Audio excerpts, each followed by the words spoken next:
Hey there, small group. Sorry I couldn't be there with you guys tonight. So instead, I sent over this video to my dad of me sitting on my couch, talking to you guys sitting on the couch over there. So it's kind of like I'm in the living room with you. But I just wanted to say thank you guys so much for going through the book and having the conversation and for letting me be a small part of the journey of following Jesus with you the last few months as you guys have had conversations about that. Chapter 8 that you guys are going to be talking about tonight really for me is the most important chapter because we can have all this great information about what Jesus taught us.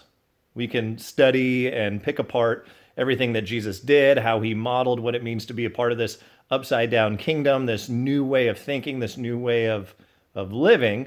We can study all that, we can learn all that, we can memorize all the verses. But if we don't do anything with it, it's kind of a waste. Really, the bread and butter of following Jesus is application. To understand, not just intellectually, but at a soul level personally, the brilliance of Jesus and this new way of operating, we have to be willing and courageous enough to apply what we know. To take the teachings and not just go, wow, that seems really interesting. Yeah, I should love my neighbor and I should pray for those who persecute me and I should do all these things that Jesus taught me to do. And wow, it's really interesting.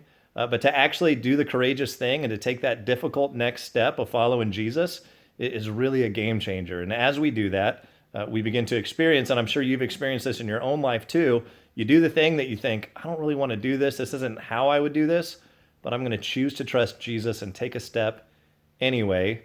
And then we learn on the other side of obedience, once we get through whatever that challenging step was, that, oh yeah, Jesus really is brilliant. There is something to being God in the flesh and understanding how all of life works, understanding how all of relationships work, to take his teaching and actually apply it really is a game changer.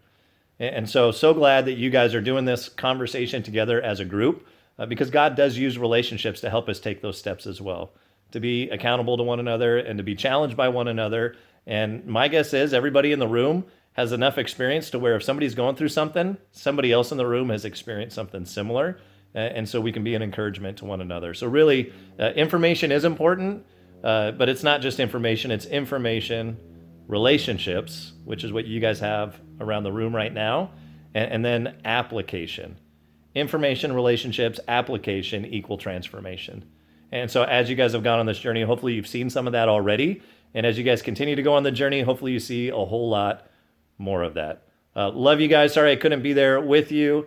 And again, thanks for going through the book. I'm sure it's 100% based on the merits of the book. And it has absolutely nothing to do with the fact that you're sitting in my parents' living room right now. And so thanks for being willing to go through the book. And again, sorry I couldn't be there.